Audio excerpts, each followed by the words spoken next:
Olá, pessoal da ETEC, tudo bem? Meu nome é José Vildzais, eu sou professor de língua portuguesa, professor de literatura e eu fiz o meu mestrado no Departamento de Comunicação e Semiótica aqui da PUC de São Paulo. Eu sou amigo da professora Roseli já há bastante tempo e agradeço ao convite dela para essa conversa com vocês. Infelizmente a gente tem que fazer dessa forma, eu estou gravando um vídeo para vocês. O mais legal seria encontrá-los presencialmente, estar na escola com vocês.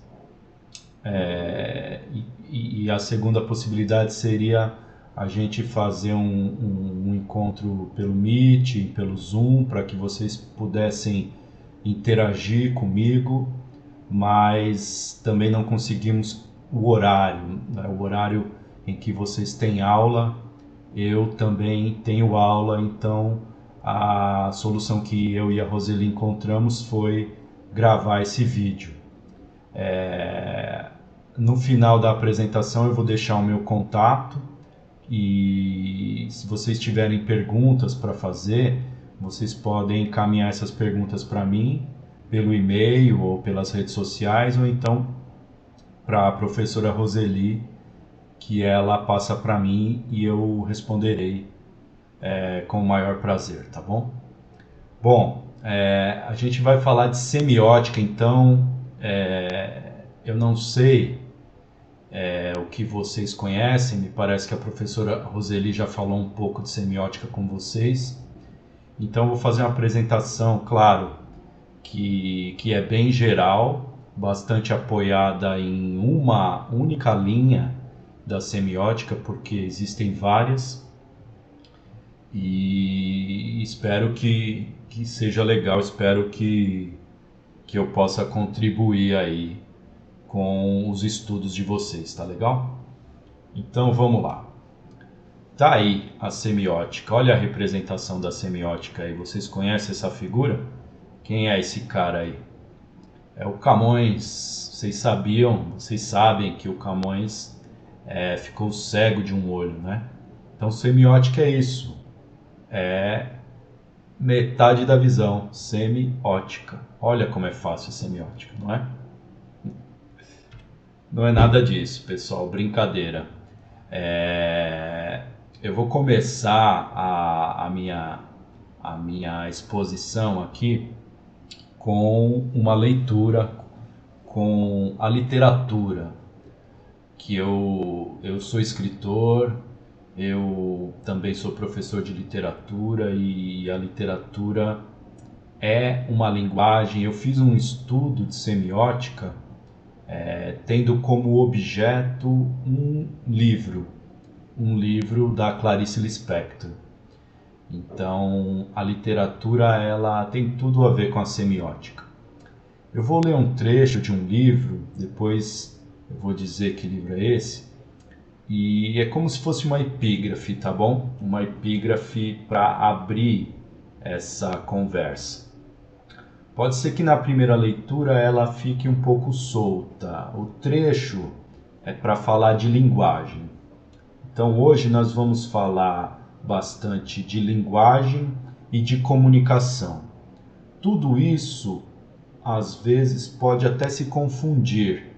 É natural que em alguns momentos você pense assim: nossa, mas é tudo a mesma coisa, linguagem, comunicação, cultura.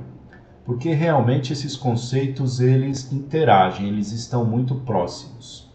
Mas quando a gente estuda com mais atenção, a gente consegue identificar a distinção entre eles, tá bom? Esse trecho aqui é para ilustrar um conceito de linguagem. A gente vai no final da apresentação fechar com a linguagem novamente, tá bom? Eu vou ler para vocês. Quando o elemento arcaico é tragado pelo cotidiano e o sol que arde no firmamento passa a ser o nosso sol, estamos vivendo no interior da cultura, que o tempo inteiro confirma determinadas ideias, o tempo inteiro atrai tudo para junto daquilo que já é conhecido, enquanto a arte, de maneira totalmente distinta, volta-se para tudo aquilo que se encontra fora dos limites do eu e da cultura, para o desconhecido e para o que nos antigos tempos chamava-se divino. A morte é o portão que dá acesso a esse país, de onde viemos e para onde mais cedo ou mais tarde havemos de retornar. Esse lugar se encontra fora da linguagem, fora do pensamento, fora da cultura, e não se deixa apreender, mas apenas pressentir. Por exemplo, quando nos voltamos a tudo que há de cego e mudo em nós mesmos.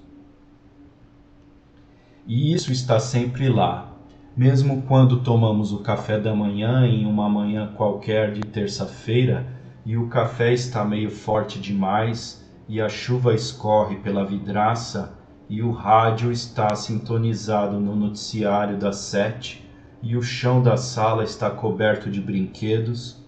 Mesmo nessas horas, nosso coração, o músculo arcaico por excelência, bombeia o sangue pelo corpo.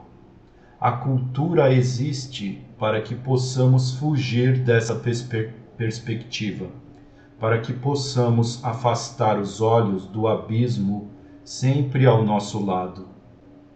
Mas a cultura contemporânea, que tem apenas a perspectiva de 2 ou 3 gerações sobre a vida e que se relaciona com a história recente, com aquilo que antigamente se chamava de memória viva, nunca foi dominante. Sempre existiu também um outro tempo na cultura, aquele tempo em que nada muda, em que tudo é sempre o mesmo, o tempo dos mitos e dos rituais. Este trecho, então, pessoal, que eu li para vocês é desta série de livros. Este é o último volume da série deste autor norueguês contemporâneo chamado Karl Ove Knausgaard. Ele escreveu uma série intitulada Minha Luta e este é o volume que se chama O Fim, é o último da série. Então foi só uma epígrafe, né? Pode parecer que ela fique meio solta, mas depois vocês talvez consigam estabelecer conexões entre este trecho e o que nós vamos ver a partir de agora, certo? Então, aquele trecho ele pretende ilustrar o conceito de linguagem. E agora eu começo a falar mais propriamente sobre a semiótica, tá bom? A semiótica ou semiologia é um estudo aprofundado do signo em geral, de todos os signos que formem linguagens. O que interessa à semiótica, portanto, é a comunicação. Uma autora que a gente vai citar bastante aqui é a professora Lúcia Santaella, que é tradutora de um semioticista muito importante, que eu vou apresentar mais para frente aqui para vocês, e que foi minha professora lá na PUC. Então, para ela, a semiótica é como algo que está nascendo e está em processo de crescimento. Trata-se de um território do saber e do conhecimento ainda não sedimentado, indagação e investigações em progresso. Um processo como tal não pode ser traduzido em uma única definição cabal, sob pena de se perder justo aquilo que nele vale a pena, isto é, o engajamento vivo, concreto e real no caminho da instigação e do conhecimento. Toda definição acabada é uma espécie de morte, porque, sendo fechada, mata justo a inquietação e curiosidade que nos impulsionam para as coisas que vivas palpitam e pulsam. Então, a gente pretende fazer um exercício aqui aberto de investigação. Então, é necessário que vocês, como estudantes, desenvolvam essa capacidade de se colocar nessa posição de investigadores, de questionadores, de pensadores críticos, sem a necessidade de encontrar respostas definitivas. Isso às vezes pode assustar, isso às vezes pode deixar a gente inseguro, deixa a gente irritado, né? Fala, nossa, mas não tem resposta, eu continuo não sabendo, eu quero saber as coisas. Mas o interessante é a gente se colocar como alguém que vai navegar por um conhecimento. Então a semiótica ela é muito ampla, ela vem desde a antiguidade. Não dá para a gente dizer de maneira simples o que é este estudo. Vamos começar chamando de estudo, de investigação. Por isso algo aberto e algo que nos coloca nessa postura até aventureira, de querer conhecer, de filosofar, de buscar, sem se contentar com uma resposta simples, tá bom? Então, a semiótica ela não é um estudo recente. Já os gregos antigos, os filósofos antigos, se interessavam pela comunicação, pelo verbo, pela palavra, pela linguagem. E ao se interessarem por isso, ao questionarem isso, ao filosofarem sobre o signo, já faziam uma semiótica. Então não é um estudo moderno, ele acontece desde a antiguidade. E esse estudo tem um nome, né? Ao longo do tempo, desde os tempos mais antigos, muitos pensadores, muitos filósofos foram sistematizando este estudo, dando a ele nomes diferentes, e esse nome semiótica ele ficou marcado muito por conta deste filósofo aqui, que talvez vocês já tenham ouvido falar dele, que é o John Locke. Então, quem deu esse nome, semiótica, foi o filósofo John Locke, no século XVII, da época de Descartes, e depois o Charles Sanders Peirce, de 1839 a 1914, ele retoma a proposta do John Locke e a desenvolve.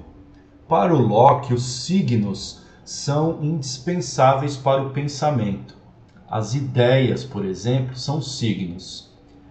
Daqui a pouco a gente vai precisar tentar entender isso melhor. Eu não tenho como responder as perguntas de vocês agora, mas eu pretendo que ao longo da explicação aqui da minha exposição isso fique um pouco mais claro para vocês. Mas se não ficar, depois vocês enviam as perguntas para mim, tá bom? Mas a gente tem que pensar isso por enquanto. Uma ideia, ela também é um signo. Daqui a pouco eu vou explicar melhor o que é esse signo, tá bom? Então, para o Locke, os signos são indispensáveis para o pensamento. As ideias são signos. Por exemplo, ele considera a existência de ideias inatas. Aqui só um parênteses, vocês já devem ter estudado isso em filosofia. O John Locke é aquele da linha empirista, enquanto que o Descartes é aquele da linha racionalista, da linha das ideias inatas. Para o John Locke, a experiência é necessária. Então, ele vai considerar que não existem as ideias inatas a não ser em confronto com a experiência, né? Esse é o princípio do empirismo. Quer dizer, a ideia da tábula rasa, né? Que acaba gerando um problema. Como se nós nascêssemos com um HD vazio e vamos vivendo experiências e vamos aprendendo e vamos criando signos e vamos criando linguagens. Para este, um signo é o que agora sentimos e, porém, julgamos que está conectado a algo pela experiência anterior. Assim, um signo é veículo de outros signos. A função do signo é evocar no intérprete o significado.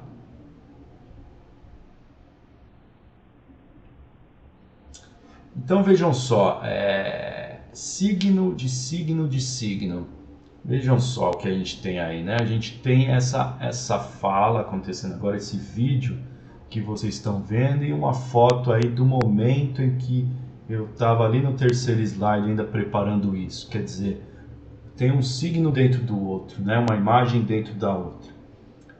A comunicação e a linguagem, a gente vai perceber que ela é um encadeamento de signos. O próprio signo, ele acontece na relação entre signos ou entre aspectos de signos. Nós vamos entender melhor isso.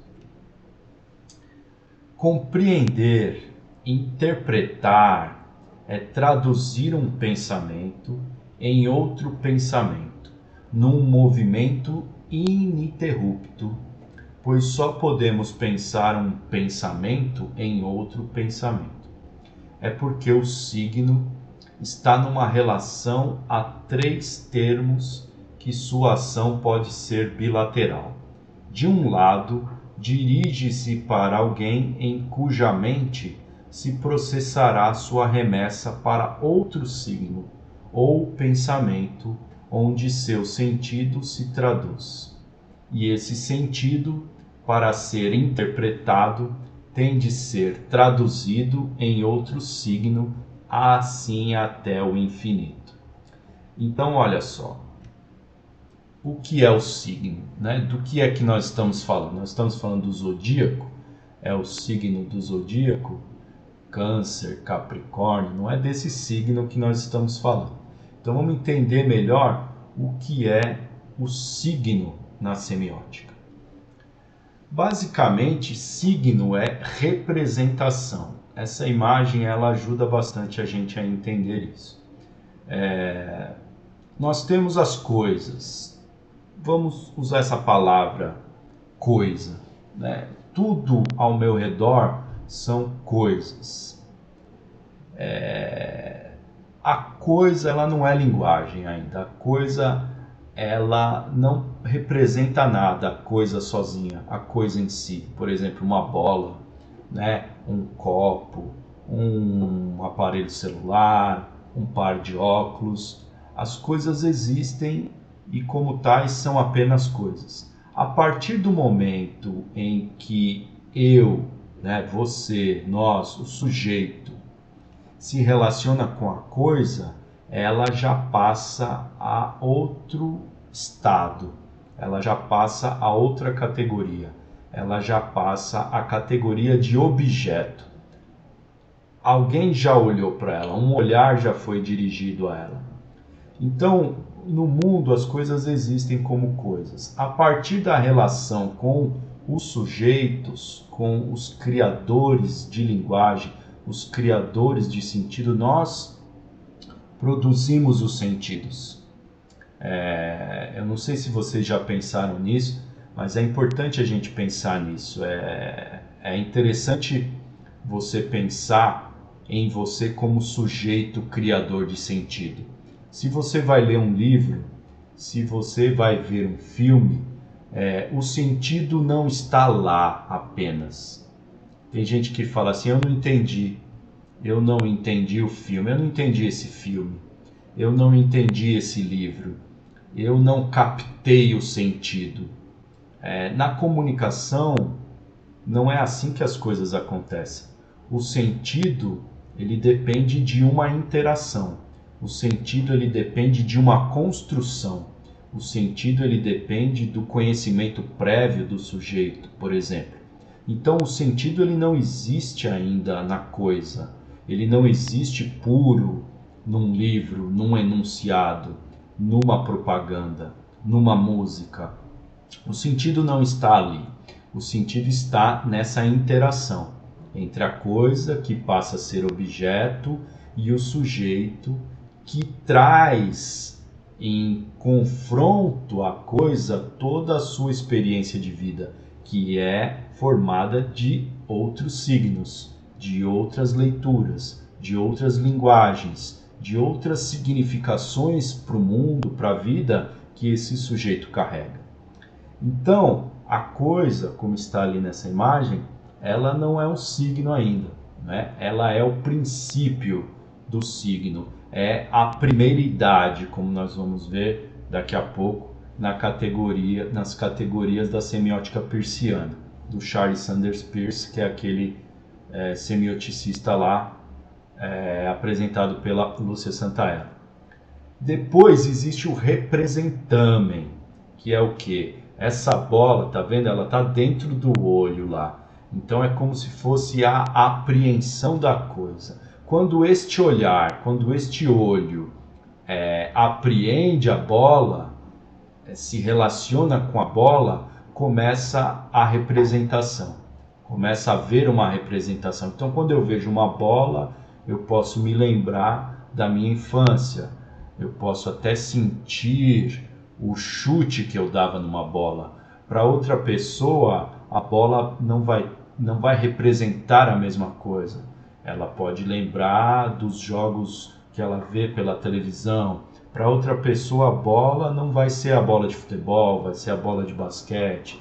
Para alguma pessoa, essa coisa vai representar medo. Para outra, vai representar alegria, vitória, sucesso.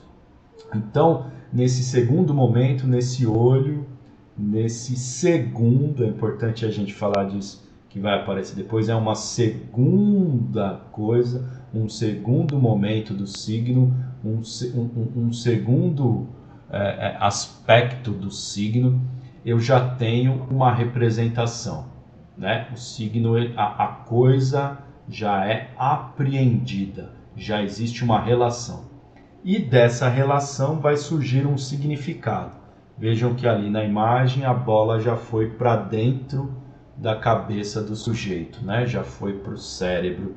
Então eu tenho como se fosse um mundo puro, sem significado ainda, né? Como Fernando Pessoa fala na poesia dele, quer dizer, um dia de chuva... Um dia de chuva não é mais belo que um dia de sol, ou um dia de sol não é mais belo que um dia de chuva. As coisas são o que são. Nós, na relação com o mundo, é que criamos essas representações, é que atribuímos sentido às coisas. Então, antes de falar mais nada, né, eu acho que se a gente entender só isso, a gente já entende algo muito importante para o nosso desenvolvimento, para a nossa autonomia como sujeitos, para a nossa autonomia como aprendizes. Quer dizer, você, o sentido, a compreensão, a aprendizagem, por exemplo, ela depende dessa relação. Então não faz muito sentido pensar assim, eu não entendi, eu não cheguei até o sentido da coisa. Como se o sentido fosse uma resposta, um mistério que está lá na coisa e que algumas pessoas têm a capacidade de ver, de encontrar e outras pessoas não têm. Quantas vezes você se achou burro, se achou inferior, se sentiu mal porque você viu alguém entendendo um texto, um filme e você não entendeu? E você pode ter pensado assim, aquela pessoa chegou até o sentido e eu não consegui chegar. Bobagem, né? Isso não existe. Na comunicação, na aprendizagem, as coisas não acontecem assim. Na pesquisa, por exemplo, é muito importante que vocês comecem como alunos de ensino médio, que daqui a pouco serão alunos universitários, aprendam esse princípio da pesquisa, do estudo, né? Como eu falei aqui, se a semiótica é um estudo, é uma investigação, a gente tem que ter essa postura de estudante, de pesquisador, essa postura investigativa. Isso acontece numa relação. pesquisar não é encontrar o sentido pronto em algum lugar.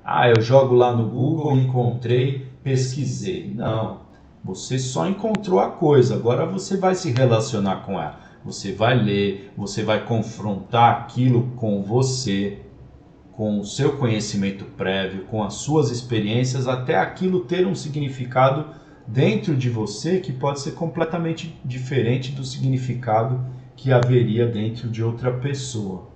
Então, o signo ele é uma representação. O processo da comunicação acontece assim. Não existe um sentido pronto e acabado dentro das coisas. Compreender, comunicar, não é chegar até um sentido que já existe no objeto. Esse sentido ele é construído. Existe uma representação. E essa representação ela depende, por exemplo, da experiência de cada um. Não sei se vocês já viram essa imagem, mas ela resume de alguma forma o signo para o Charles Sanders Peirce, que é esse semioticista apresentado pela professora Lúcia Santaella. Então, para ele, o signo ele tem 3 partes. Não é que são 3 signos diferentes, mas são 3 momentos ou 3 aspectos de uma mesma coisa. O ícone é aquele momento do signo em que ele, digamos assim, tem mais a ver com a imagem. O signo ainda está muito próximo da coisa que ele representa. Uma imagem, uma fotografia, um som. O índice já é um indício. Índice lembra indício, sinal. Quer dizer, você vê uma fumaça, ela indica o fogo. Já tem uma distância entre o signo e a coisa. E o símbolo é o que tem maior distância, é aquele que já é aquele momento lá dentro da cabeça, o significado. O símbolo já é a palavra, o símbolo já é uma interpretação. Vamos ver melhor isso. Essas 3 categorias, primeiridade, secundidade e terceiridade, são categorias que o Peirce criou para falar de forma bem abrangente da nossa relação com as coisas e com o mundo. Ele não está falando apenas de signo aqui. A partir da criação dessas 3 categorias, ele vai falar das 3 categorias de signo. Então, essas 3 categorias do signo, ícone, índice e símbolo, estão ligadas a 3 categorias mais amplas, mais abrangentes, que são a primeiridade, a segundidade e a terceiridade. Vou explicar melhor. Agora vem uma parte talvez mais chata aqui, que exige um pouco mais de atenção de vocês, uma parte mais filosófica. Falar de presentidade, secundidade, terceiridade é bastante filosófico. O Peirce, ele era um filósofo, ele não era apenas um semioticista. Ele era, até a Lúcia Santaella diz no livro dela, que ele era um Leonardo da Vinci do século XIX. Imagina, um Leonardo da Vinci. Então, esse espírito renascentista, de alguém que se interessava por tudo, né? Então, ele estudou lógica, ele é considerado aí um dos precursores da pragmática. Ele tem um olhar que não é um olhar específico, né? Quando ele constrói esse estudo, essa teoria semiótica, ela é baseada numa filosofia. Tanto é que naquela coleção dos pensadores, que são filósofos, você tem ali o livro do Aristóteles, do Platão, do Kant, do Nietzsche, você tem também o livro do Peirce, né? Ele é considerado um filósofo. Então, o que é a presentidade? Vamos ver se vocês conseguem extrair algum sentido, entender a presentidade aqui. Se fosse possível parar para examinar num determinado instante de que consiste o todo de uma consciência, qualquer consciência, a minha ou a sua?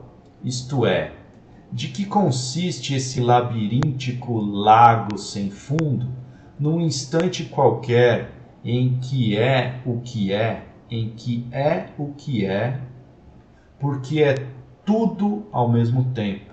Repito, se fosse possível parar essa consciência no instante presente, ela não seria senão presentidade. Como está presente? Trata-se, pois, de uma consciência imediata, tal qual é. Nenhuma outra coisa senão pura qualidade de ser e de sentir. Pura qualidade. A quantidade da consciência imediata é uma impressão, sentimento, in totum, indivisível, não analisável, inocente, frágil. Aí vamos fazer um exercício agora para tentar entender isso, né? Eu sei que é um desafio, eu sei que é difícil, mas agora a gente vai falar de consciência. Então, quando a gente fala de semiótica, a gente está interessado em falar de linguagem, de comunicação, e para isso, e para entender melhor isso, a gente precisa falar agora de consciência, esse conceito de consciência. Será que você já pensou sobre isso? O que será que é a consciência, para a gente entender o que é a presentidade, para a gente entender o que é o signo, segundo esse semioticista, o Peirce. Olha só, vamos fazer esse exercício aqui. Aí está você, em algum lugar, provavelmente sentada ou sentado, assistindo a aula. Tome agora o que está em sua consciência em qualquer um dos seus simples momentos. Há primeiro uma consciência geral da vida. Então há a reunião de pequenas sensações epidérmicas de sua roupa. Há então o senso da qualidade geral do lugar em que você está. Há também a consciência de estar só, se estiver só. Então há a luz, uma sensação muito vaga do cheiro e da temperatura do ambiente e do seu corpo, um certo gosto na sua boca. Então as sílabas das palavras que você está ouvindo, em qualquer um dos instantes, serão a mera apreensão do som de uma voz. Há ainda um conjunto de noções, o provável sentimento de estar compreendendo o que estou tentando lhe transmitir. Em adição, há centenas de coisas no fundo de sua consciência, lembranças vagas, desejos indiscerníveis, sentimentos muito gerais de estar mais ou menos bem ou de estar mais ou menos mal. Sua vida inteira está aí com você, em cada lapso de instante em que você está existindo. Então a presentidade é este momento, é a qualidade pura. É difícil de compreender isso se a gente não fizer esse esforço filosófico de imaginar alguma coisa antes de uma relação. Então, voltando na imagem para a gente entender, né? Aqui a primeiridade, esse algo que se forma nessa elipse vermelha, é o momento da consciência em que a qualidade é pura, em que não há relação com o mundo ainda, não há relação com a coisa ainda. Não há ainda sentido construído. Nós estamos colocando todo o processo de comunicação num microscópio e tentando entendê-lo bem devagar, passo a passo, fazendo uma grande análise, bem lenta. Imagina a comunicação acontecendo, essa comunicação que a gente faz o tempo todo, veloz, a comunicação de uma imagem. Imagina isso acontecendo muito, mas muito devagar, numa câmera lenta, lentíssima, para você entender cada fase, para entender o que é essa comunicação, o que é a presentidade, a secundidade, a terceiridade, para entender o que é o signo, qual a proposta desse semioticista. Então a presentidade é aquele quase, é o quase, é um momento antes de uma relação. Vamos pensar no segundo momento, na secundidade. Há um mundo real, então há essa consciência, como o slide anterior propôs esse exercício de você se perceber que você tem uma consciência na qual a sua vida toda está presente, esse momento presente. E há um segundo momento, que já é a relação com a minha voz, com a minha imagem, já é a relação com o lugar onde você está, que é o mundo real. Então esse segundo momento da comunicação, bem devagar, né? O mundo agora, ou a coisa, que se transforma em objeto, que vai ser representada e que vai, num terceiro momento, ganhar um significado dentro do sujeito, e aí o signo se completa, a comunicação acontece. Então, o que é esse segundo momento da comunicação, esse segundo momento do signo? É um mundo real agora, reativo, um mundo sensual. A gente percebe esse mundo pelos sentidos, pela audição, pela visão, pelo paladar. A gente se comunica, a gente percebe, né? A gente percebe, é um mundo sensual, sensível, independente do pensamento e, no entanto, pensável, que se caracteriza pela secundidade. Esta é a categoria que a aspereza e o revirar da vida tornam mais familiarmente proeminente. É a arena da existência cotidiana. Estamos continuamente esbarrando em fatos que nos são externos, tropeçando em obstáculos, coisas reais, factivas, que não cedem ao mero sabor de nossas fantasias. Enfim, a pedra no meio do caminho de que nos fala Carlos Drummond de Andrade. O mundo é tal qual é. O mundo, a coisa, não cede às nossas fantasias, às nossas vontades.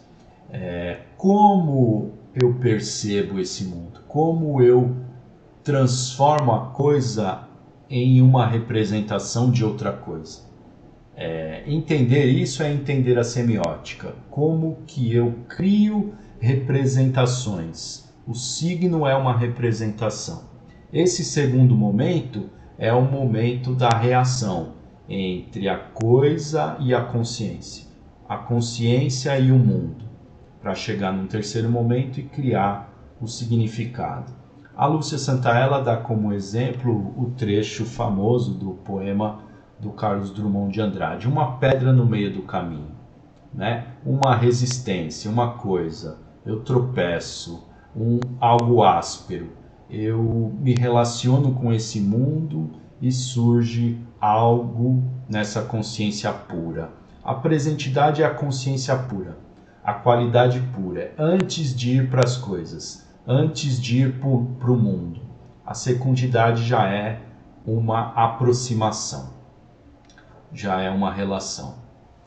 Falando dela ainda, o simples fato de estarmos vivos, existindo, significa a todo momento consciência reagindo em relação ao mundo.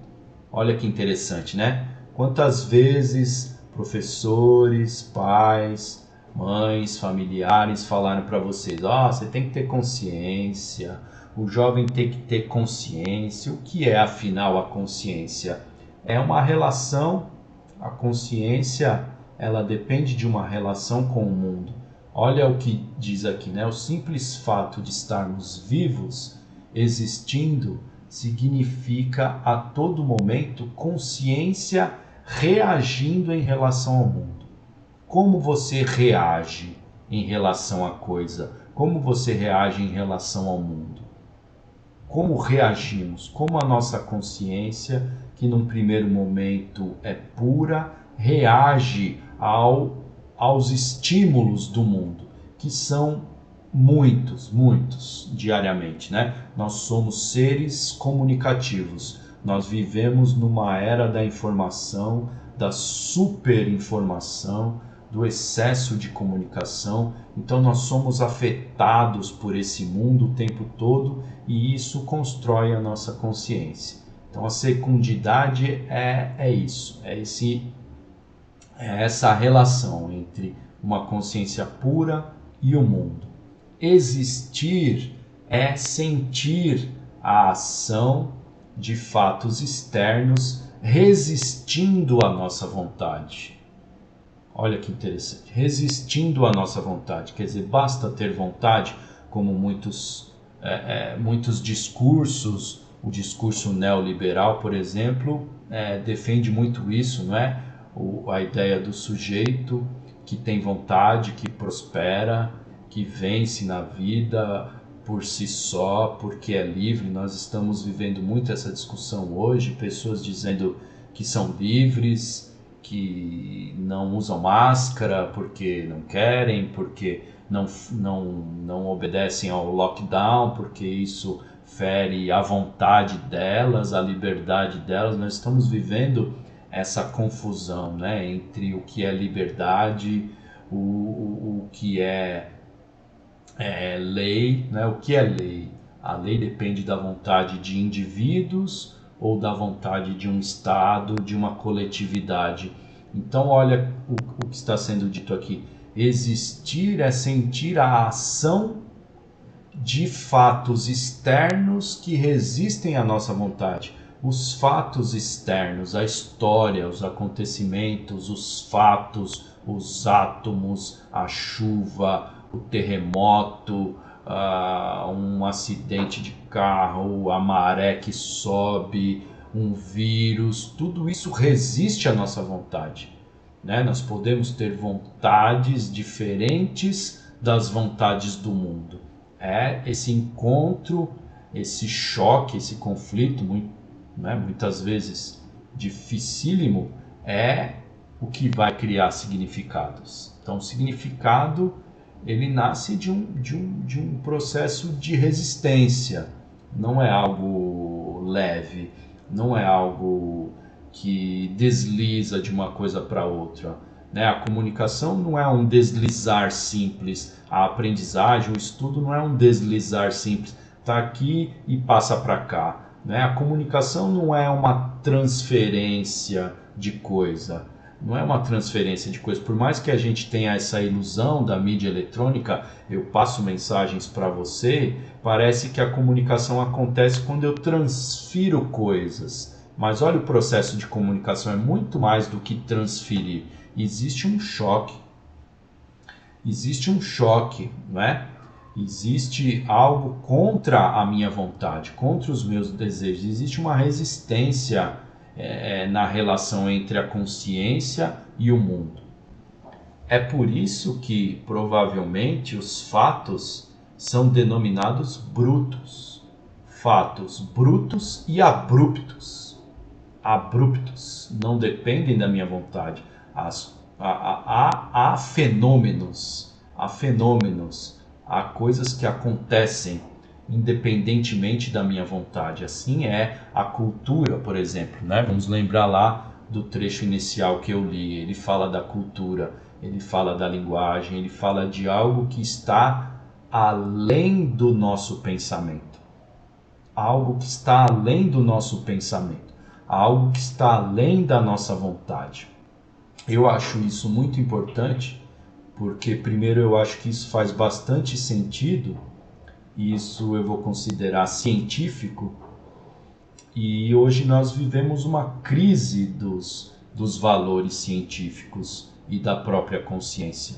E há um discurso aí que, ao meu ver, é muito perigoso, que faz os sujeitos acreditarem que basta ter vontade, basta você ser livre, você exercer os seus direitos e você vai prosperar e você vai conseguir tudo. Mas olha o princípio da comunicação. Se a gente entender tudo como comunicação, né, a própria economia, o trabalho, se a gente entender tudo como um processo semelhante a este, nós estamos vendo aqui resistência, nós estamos vendo aqui a força dos fatos. Os fatos, os fenômenos culturais, os fatos históricos, eles acontecem independentemente da vontade do sujeito. Há uma relação muitas vezes difícil, conflituosa entre o sujeito e o mundo, entre a consciência e a coisa. Parece que estão querendo nos enganar em relação a isso. Parece que estão querendo que a gente acredite que a consciência pode tudo, que o sujeito pode tudo, que a vontade pode tudo. E isso ignora a força dos fatos, a força dos fenômenos, a força do mundo externo a nós. Então a semiótica também é importante para nos fazer pensarmos, para que nós possamos nos entender melhor como sujeitos no mundo. Sujeitos no mundo. Quer dizer, o mundo resiste à minha vontade. Eu posso sim transformar o mundo. Eu posso sim transformar os fatos. Eu posso sim lidar com os fenômenos. O ser humano consegue até lidar com os terremotos, com tsunamis, com chuvas, com esses fenômenos sublimes da natureza. Nós temos sim alguma força em relação a isso, mas não estamos muito longe de sermos soberanos e dominadores do mundo, da coisa, do fenômeno, dos fatos. O que existe, e aí a comunicação mostra, é uma relação, muitas vezes desafiadora, né? O mundo me desafia, o mundo me desafia. Então, o que é crescer? O que é crescer? O que é aprender? O que é conhecer? O que é conhecimento? Eu conheço, eu me desenvolvo, eu me esforço para enfrentar essa diferença, para lidar com essa resistência do mundo em relação à minha consciência, em relação à minha vontade. Então a secundidade é esse choque, é esse momento do signo, da comunicação, de choque, de encontro entre uma consciência pura do sujeito e o mundo, e as coisas, e a pedra no meio do caminho. É por isso que provavelmente os fatos são denominados brutos, fatos brutos e abruptos. Existir é estar numa relação, tomar um lugar na infinita miríade das determinações do universo, resistir e reagir, ocupar um tempo e espaço particulares. Ocupar um tempo e espaço particulares, confrontar-se com outros corpos. E aí, o terceiro momento, a terceira idade, ou voltando lá naquele diagrama, esse momento aí mais colorido, em que parece que houve uma incorporação, ou nessa imagem aqui, quando a coisa, a bola, ela passa pelo olho, ela passa pelo sentido, ela começa a se transformar num objeto que representa outra coisa, e a coisa se transforma em signo e surge um significado nessa consciência. O terceiro momento, então, a terceira idade é o quê? A terceira idade aproxima um primeiro e um segundo, numa síntese. Então a palavra aqui pode nos ajudar a entender aqui é síntese. A palavra, vamos falar 3 palavras para entender os 3 momentos, né? Vamos entender aqui, eu sei que não é fácil, mas 3 palavras para ajudar a gente a entender os 3 momentos do signo, os 3 momentos da comunicação, os 3 momentos da significação, da construção do sentido no sujeito. A primeiridade, a palavra poderia ser pureza, pureza, algo puro, o momento presente, né? O que é o presente? Não sei, já passou, o tempo está passando, a gente vive numa fluência do tempo. A nossa memória vai buscar alguma coisa no passado e precisa traduzir, precisa construir de novo o passado. A gente constrói o passado de novo o tempo todo, a gente atualiza o passado, mas ele foi embora. Ele foi embora, ele se perdeu, né? O passado passou. Então, cadê o presente? A gente projeta o futuro e esse presente é quase uma utopia, isso, né? Então, a palavra presente, a palavra pureza, o presente puro caracterizaria a primeiridade. A secundidade pode ser resumida ou marcada pela palavra relação, né? A palavra relação. E a terceiridade, então, podemos usar essa palavra síntese, a síntese que vai criar o significado. A síntese intelectual, então estamos falando de algo intelectual, então algo que acontece na sua mente, na sua razão. Não estamos falando agora de nada sensitivo ou emocional, que tem a ver com as 2 outras fases. Mas a terceiridade, ela se dá muito mais de forma cognitiva, de forma intelectual. Surge o significado nesse processo. É um processo. Estamos falando de um processo, de uma construção. Nada simples, né? Nada simples. Estamos falando de algo bastante complexo. Mas é muito importante que vocês saibam lidar com a complexidade do conhecimento, dos estudos. Isso vai tornar vocês muito mais capazes, muito mais potentes de estudarem e mais bem preparados para o ensino superior.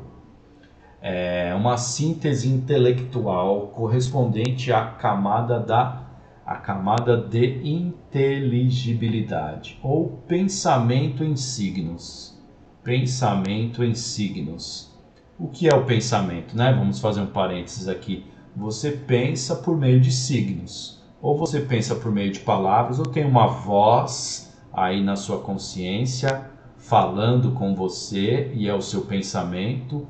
Ou para algumas pessoas é mais fácil construir imagens, pensar por meio de imagens. Os artistas têm mais essa facilidade, ou mesmo por meio de sons, de notas musicais, mas não deixam de ser signos, né? O pensamento é formado por signos, através da qual representamos e interpretamos o mundo. Então vejam, a terceiridade é o momento da interpretação, é a síntese. Então a primeiridade é uma consciência pura, a coisa ainda não representa nada. Na secundidade, a coisa se torna objeto, se relaciona com essa consciência pura que não é mais pura, há resistência, há um fenômeno contra uma vontade e começa a surgir o que vai ser um significado, o que vai ser a síntese lá no seu pensamento. Interpretamos o mundo. Por exemplo, olha só, os exemplos podem ajudar. O azul, simples e positivo azul, é um primeiro, azul puro, um azul. O céu como lugar e tempo, aqui e agora, onde se encarna o azul, já é um segundo. A síntese, a terceiridade, a síntese intelectual, elaboração cognitiva, o azul no céu, ou o azul do céu, é um terceiro. Então, precisamos de um esforço aqui para visualizar isso, né? A gente nem tem essa capacidade, a gente precisa imaginar o que seria um azul puro. um azul do céu sem o céu, é a primeridade. O azul que encarna o céu, né? Essa incorporação, essa relação, é o segundo. E a síntese, quando você diz o azul no céu ou o azul do céu, é a terceira idade. Então, fazendo a síntese aqui, primeira idade é a categoria que dá à experiência sua qualidade distintiva, seu frescor, originalidade, irrepetível e liberdade. Não a liberdade em relação a uma determinação física, pois que isso seria uma proposição metafísica, mas a liberdade em relação a qualquer elemento segundo. A azul de um certo céu, sem o céu,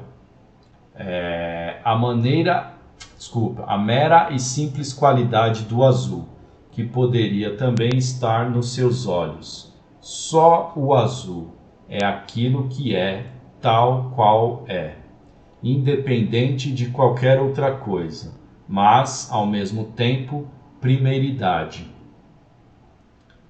Primeiridade é um componente do segundo.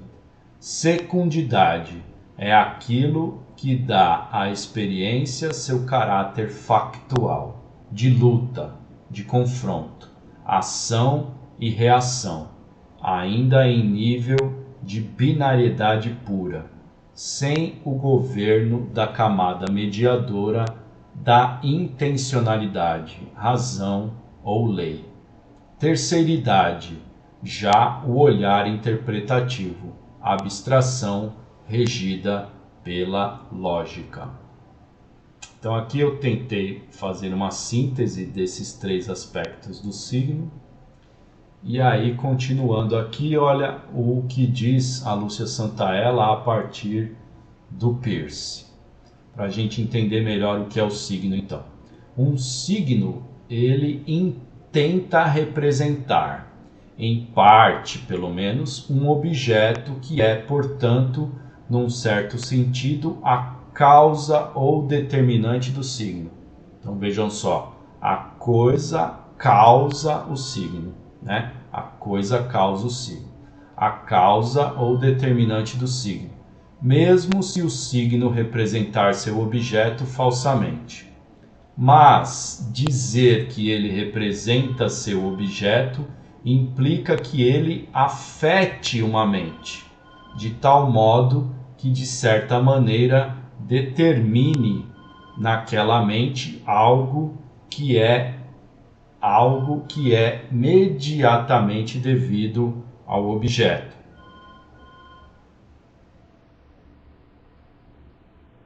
Essa determinação da qual a causa imediata, o determinante, é o signo, e da qual a causa mediata é o objeto, pode ser chamada interpretante.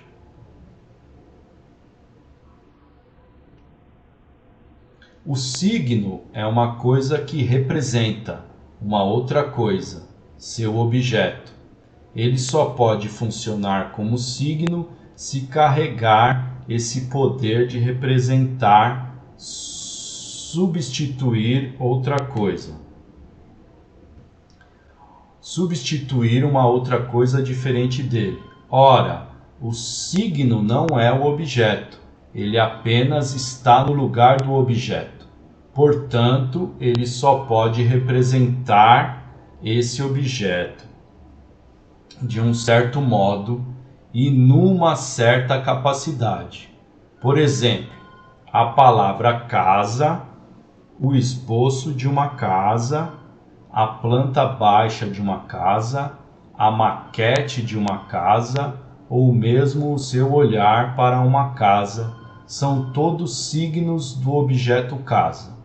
Não são a própria casa, nem a ideia geral que temos de casa. Substituem-na apenas, cada um deles, de um certo modo que depende da natureza do próprio signo. a natureza de uma fotografia não é a mesma de uma planta baixa.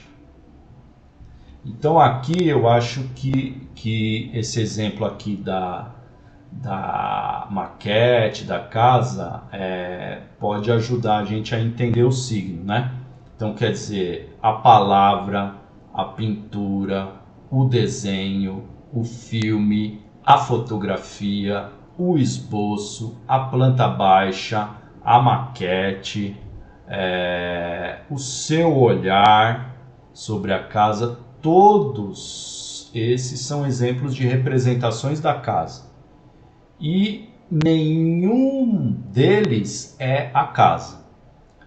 Então a gente entende melhor agora o que é a representação. Quer dizer, o signo ele não é a coisa. O signo ele representa a coisa. Certo? Isso é meio que um resumo do que é o signo. Essa ideia se repete muito quando a gente fala de semiótica, quando a gente fala de linguística também, que também estuda o signo. Quer dizer, o signo não é a coisa, o signo ele representa a coisa.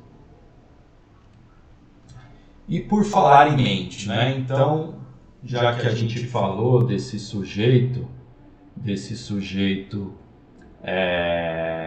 que apreende a coisa e a transforma num objeto que vai representar outra coisa, já que a gente falou desse lugar feito de pensamento e o pensamento feito de signos que interagem, signos de signos, signos que levam a signos, vamos falar um pouco sobre a mente, né? Qual o papel da mente do sujeito, né, nessa história aí.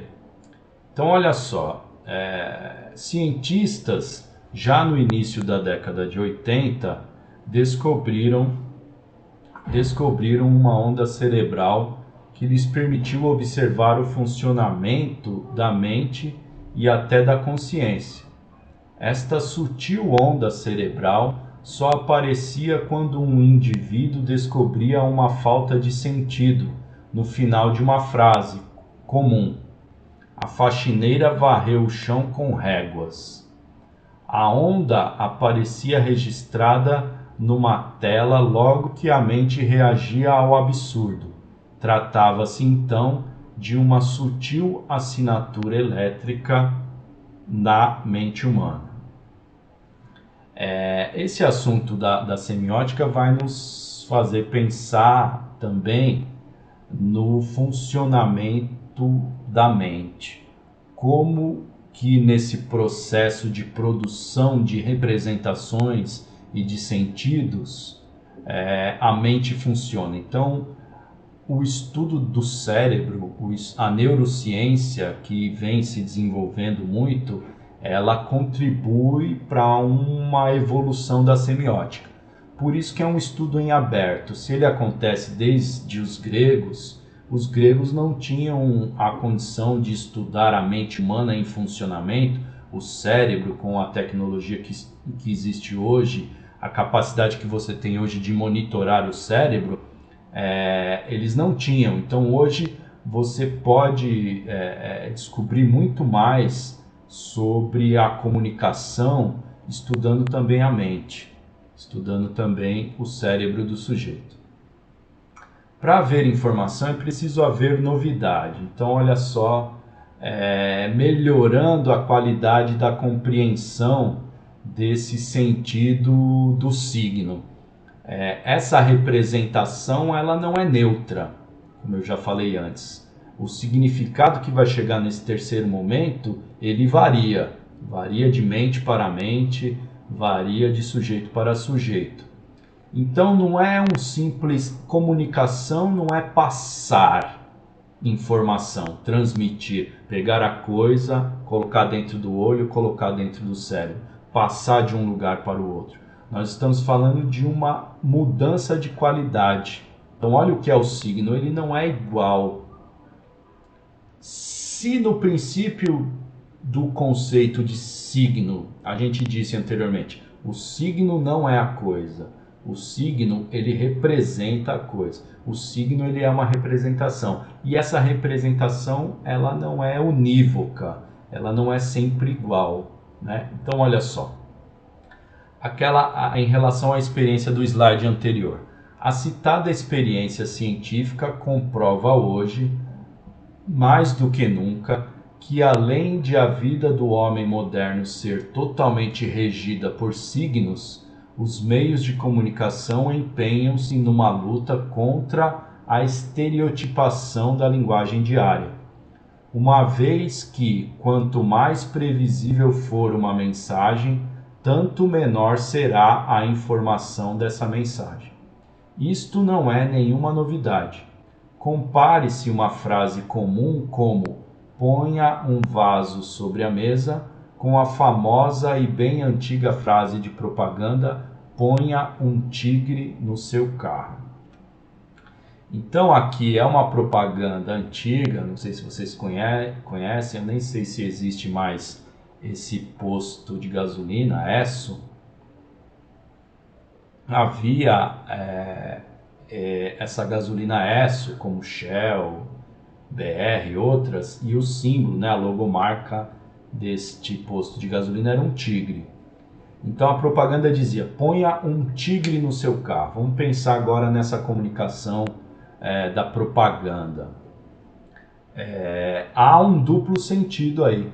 Esse duplo sentido, ele causa uma novidade, uma experiência que eles fizeram lá. Quer dizer, quando você considera uma informação, quando há uma novidade, veja que eles estão fazendo um estudo lá baseado nas ondas cerebrais, né? A reação que a pessoa tinha quando havia um estranhamento no final da frase. Então não é previsível que você ponha um tigre no seu carro, né? O que isso quer dizer? Esse signo, ele cria uma ambiguidade. Se todo esse processo aí do signo a gente já percebeu que ele é complexo, ele em textos poéticos, em textos que tem uma preocupação estética com o signo, essa complexidade vai aumentar ainda mais, né? Por isso que o texto poético, por exemplo, ele é mais informativo. É mais informativo nesse sentido de desafiar o nosso cérebro, né? Uma metáfora, uma ironia, uma metonímia, mesmo que você não perceba, causa esse estranhamento, causa essa novidade, causa esse choque, faz você criar, né? O seu cérebro precisa encontrar uma saída para esse choque e dessa afetação surge algo novo na sua cabeça, né? Por isso que a poesia, por exemplo, a arte, toda a arte, ela é muito importante, ela tem essa importância de criar signos novos. O cérebro do ser humano é uma máquina hipercomplexa que, embora com funcionamento globalizante, é inteiramente fracionado em suas funções, as quais vão desde a lembrança do nome de um amigo até as de resolução dos problemas mais intricados da vida de uma pessoa. O cérebro tem perto de 30 bilhões de neurônios, uma parte dos quais especializados, outra a ser desenvolvida ao longo da vida, conforme a vivência de cada pessoa. Há neurônios capazes de identificar cores, outros formas, alguns movimentos. Então, observem a capa dessa revista, né? Antes de interpretarmos esse signo aí, o que foi dito aqui anteriormente, quer dizer, estamos falando realmente de um processo de muita complexidade. Quer dizer, além do que já percebemos, ainda temos, por exemplo, essa particularidade, né? Como no final dessa desse trecho aqui. Há neurônios capazes de identificar cores, outros capazes de identificar formas e alguns capazes de identificar movimentos. Ou seja, naquele terceiro momento, lá na terceira idade, quando vai surgir a significação, eu ainda tenho algo que deixa isso mais complexo ainda, que é a especificidade do funcionamento da rede nervosa de cada sujeito. Então, algumas pessoas são mais capazes de decodificar as cores, né? Outras as formas, outros os movimentos. Um exemplo aqui de uma capa de revista, né? Então, da revista Veja, aí é uma matéria, uma capa bem antiga já, que traz essa palavra aí formada por imagens ou por ícones lá, lembrando aquele aspecto do signo do Peirce, e embaixo sim o símbolo ou a palavra, né? Para o Peirce a palavra é o tipo de signo que chama símbolo. Sexo, drogas, comida, cigarro e bebida. O signo é a unidade da linguagem, mas o que é linguagem? Então, olha só, né? numa capa como essa aqui,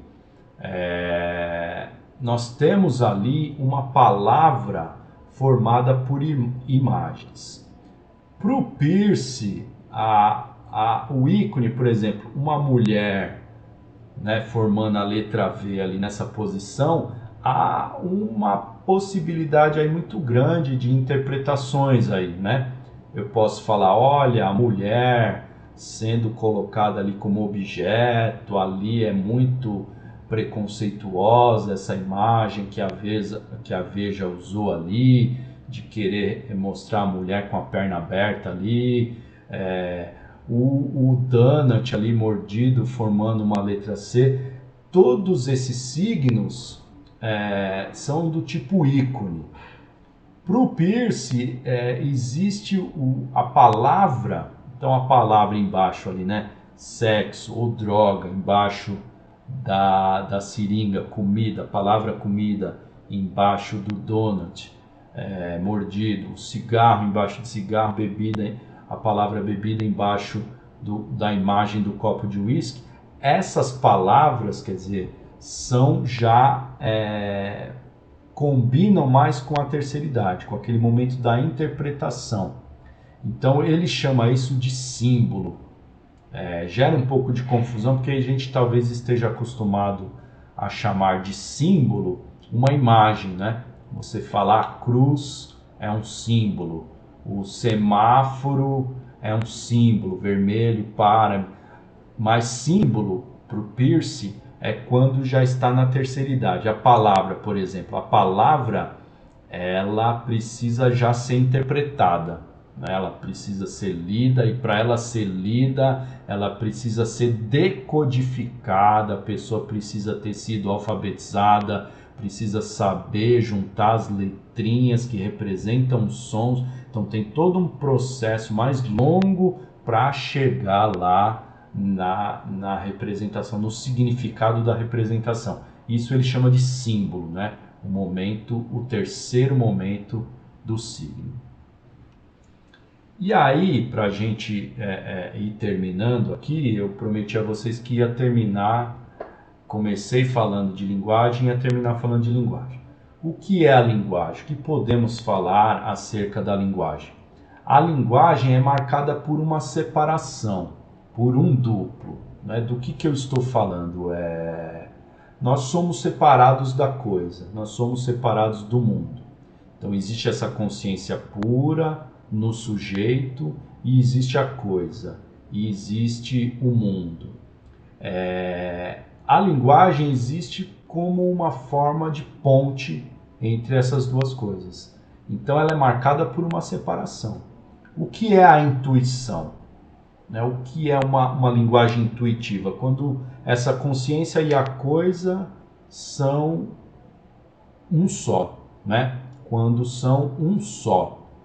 O que é a intuição? Quando você fala assim, eu sei de forma intuitiva, quer dizer, eu sei e não sei explicar por que eu sei ou como eu sei. Quer dizer, houve uma sobreposição, houve um encontro entre a consciência e o mundo, entre a consciência e a coisa, né? Superando essa resistência, essa diferença da secundidade. Ora, se nós não fôssemos separados do mundo ou uns dos outros, não precisaria haver essa linguagem, ou pelo menos essa linguagem da forma como a conhecemos, da forma como ela existe. Todo esse processo de representação para criar um significado numa consciência seria de uma forma intuitiva.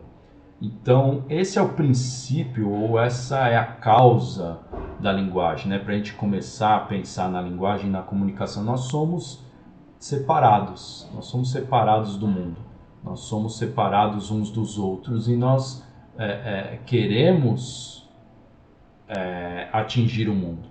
Nós somos atingidos pelo mundo, nós somos afetados pela coisa, nós transformamos a coisa, então a linguagem faz essa ponte, esse encontro.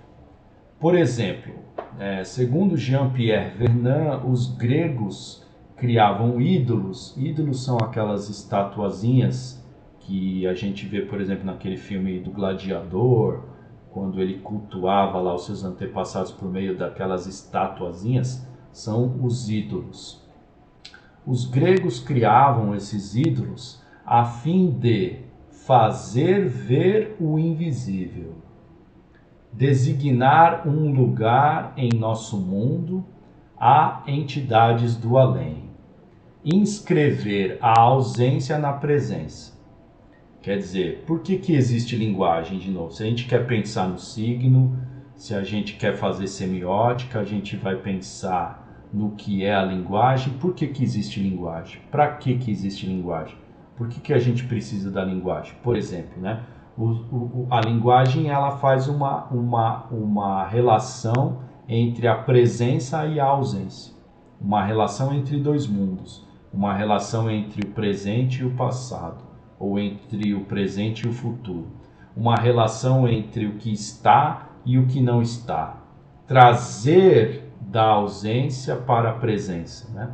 A representação faz isso. E aí nós podemos ter muitos e muitos graus, muitos e muitos níveis dessa linguagem na arte, no cinema. Como que um filme consegue fazer isso, né? Consegue trazer da ausência à presença. Como que um livro, uma poesia consegue trazer para a presença uma ausência, aquilo que já não está mais aqui, né? Os mortos, né? Esse tema da morte, o que se foi, o passado, a infância ou o futuro, o que ainda não há. Como que nessa primeira idade, nessa consciência pura, instantânea e frágil, é possível trazer marcas mais cristalizadas, mais sólidas, mais configuradas de ausências, de coisas que já perdemos. Como podemos recuperar o passado, recuperar uma pessoa, recuperar um sentimento? Então a linguagem existe para isso. E a linguagem artística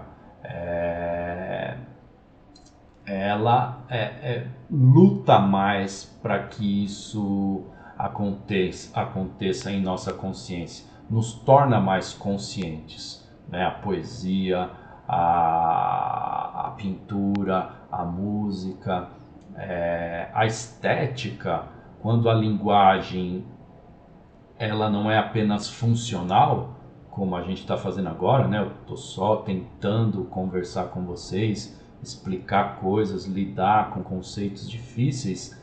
Eu poderia estar fazendo aqui poesia, eu poderia estar fazendo aqui uma música, tentando construir esses conceitos de uma forma estética, que afetasse vocês de outro jeito, né? A arte busca fazer isso. Já que as coisas nem sempre podem estar presentes, a mente faz uma representação delas. Para São Tomás de Aquino, por exemplo, o signo já acontece no pensamento, o verbum mentis. Conhecer é ter um contato com a realidade por meio da linguagem. Então, comunicação é tornar comum, né? É promover esse encontro. Eu vou terminar aqui dando as referências. Esse livrinho aqui é um livro que vocês podem procurar, no qual vocês vão encontrar essa explicação sobre a primeira-idade, a segunda-idade, o signo, o ícone, índice, que é o livro que é Semiótica, da Lúcia Santaella. Outro livro que eu usei aqui é este, Elementos de Semiótica, do Rubens Brosso. E esse livro aqui, La Semiótica, Teorias del Signo e el Lenguaje en la Historia, que, embora esteja em espanhol, é muito tranquilo de ler. É um espanhol bem tranquilo, assim, dá para vocês lerem. Tá bom? Fica aí o meu contato, josevildesais@gmail.com, e no Instagram e no Facebook, José Vildesais, vocês me encontram lá, podem me mandar mensagem que a gente troca ideias aqui sobre a semiótica ou sobre o que vocês quiserem, tá bom? Muito obrigado, eu sei que esse assunto é complexo, né? E não conhecer vocês pessoalmente pode trazer aí muitos obstáculos, mas eu tentei aqui fazer um resumo, pelo menos, dessas principais ideias para vocês começarem a pensar, e a gente pode melhorar a compreensão disso conversando de novo. Podem me procurar, podem mandar mensagens que a gente esclarece, tá bom? Muito obrigado e até mais.